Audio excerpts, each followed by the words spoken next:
प्रदेश में सर्द मौसम के आते ही बाहरी देशों से आ रहे पक्षियों में संक्रमण पाए जाने से प्रतिदिन सैकड़ों पक्षियों की मृत्यु हो रही है। पक्षियों में फैल रहे संक्रमण ने सरकार की चिंताएं भी बढ़ा दी हैं। बर्ड फ्लू को लेकर मुख्यमंत्री जयराम ठाकुर ने कहा कि पक्षियों में इस संक्रमण को देखते हुए अलर्ट आवश्यक है, परंतु घबराने की आवश्यकता नहीं है। उन्होंने कहा कि सरकार निरंतर इस पर नजर रखे हुए है तथा पौंग डैम के 10 किलोमीटर के दायरे को निगरानी में रखा गया है कि उस क्षेत्र में कोई व्यक्ति और पशु प्रवेश न करे, जिससे संक्रमण फैलने का खतरा न बने। उन्होंने कहा कि भोपाल लैब की रिपोर्ट आना बाकी है, उसके उपरांत ही सारी स्थिति स्पष्ट हो जाएगी।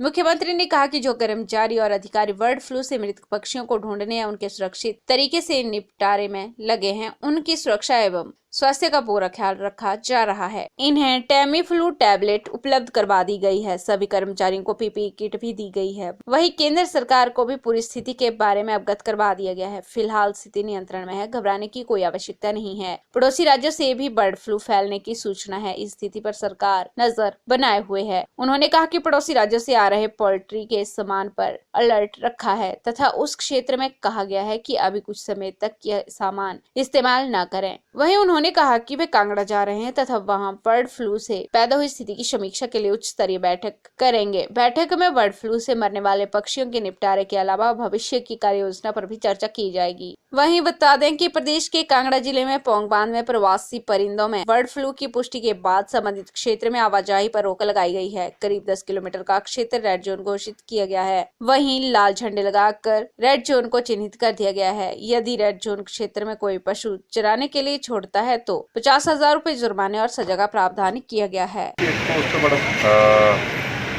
स्पष्ट है कि वायरस पाया गया है। जो माइग्रेटरी बर्ड्स हैं उनके से वो वायरस जो है वो लैब में पाया गया। ये तो शुरू के इसमें ही हमको पता लग गया था, जो जानकारी के और लगातार पक्षियों के मरने का क्रम अभी भी एक रिपोर्ट हमको जो आने को रहती है वो रहती है भोपाल की, उसका हम थोड़ा इंतजार कर रहे हैं। कल मैं कांगड़ा जा रहा हूँ।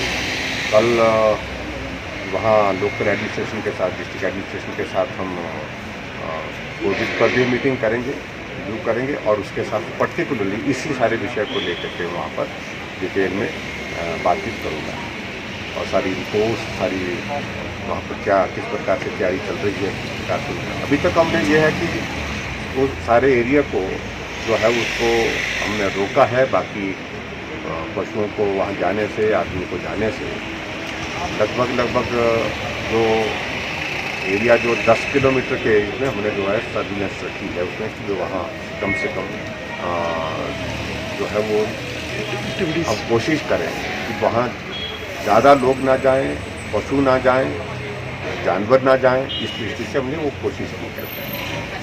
लेकिन असली में सही रिपोर्ट इसकी जो है वो डिटेल में जो रिपोर्ट वो हमको कल इसकी जो मीटिंग होगी उस मीटिंग जो है रिव्यू करने के बाद अगर आवश्यक लगेगा हो सकता हम वहाँ पर विजिट करने के लिए भी जाएँ।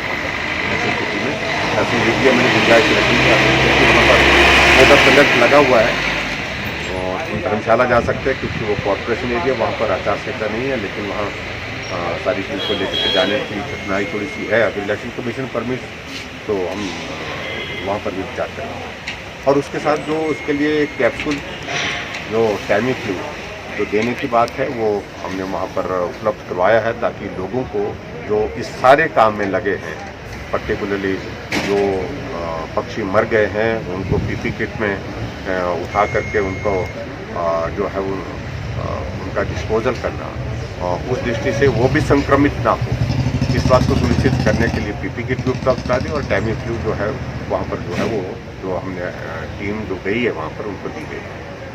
अभी हमने 3 दिन पहले जो 55 लोगों की जो टीम फॉरेस्ट डिपार्टमेंट और एनिमल हस्बेंड्री डिपार्टमेंट की जो वहाँ पर बना करके भेजी थी वो अभी भी काम पर है और सैंपल की जो रिपोर्ट जो अगर भोपाल की आती है तो उसके बाद फिर हम फाइनली फिर इस सारी चीज़ को लेकर के आगे क्या करना है, किस तरह की एहतियात हिमाचल प्रदेश की दूसरी झीलों में भी, दूसरे जहाँ हमारे डैम हैं वहाँ पर भी करने की आवश्यकता रहेगी क्या, इस बात पर तो विचार करेंगे।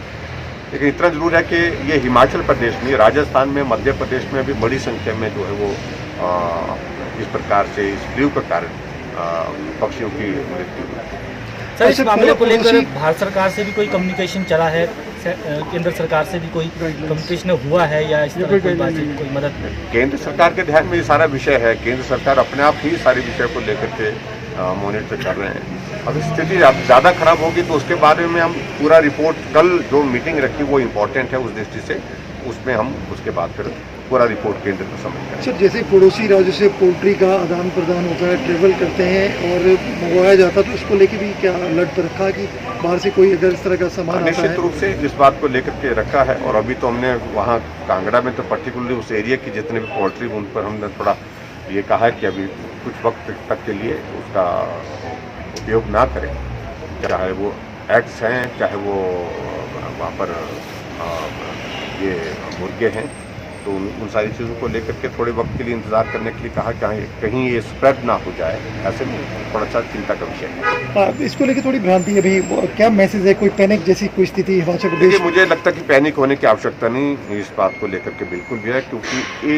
इस तरह की परिस्थितियाँ आज से पहले भी एक बार नहीं अनेक बार हुई, और बड़े स्केल पर जो है फिर जो है वो वहाँ पर मृत्यु हुई है पक्षियों की, लेकिन अभी वो स्केल नहीं है। लेकिन अलर्ट तो जरूरी हो गया है इस बात को लेकर के हिमाचल प्रदेश में भी कि संक्रमण। PRTV के लिए शिमला से पुष्पेंद्र की रिपोर्ट।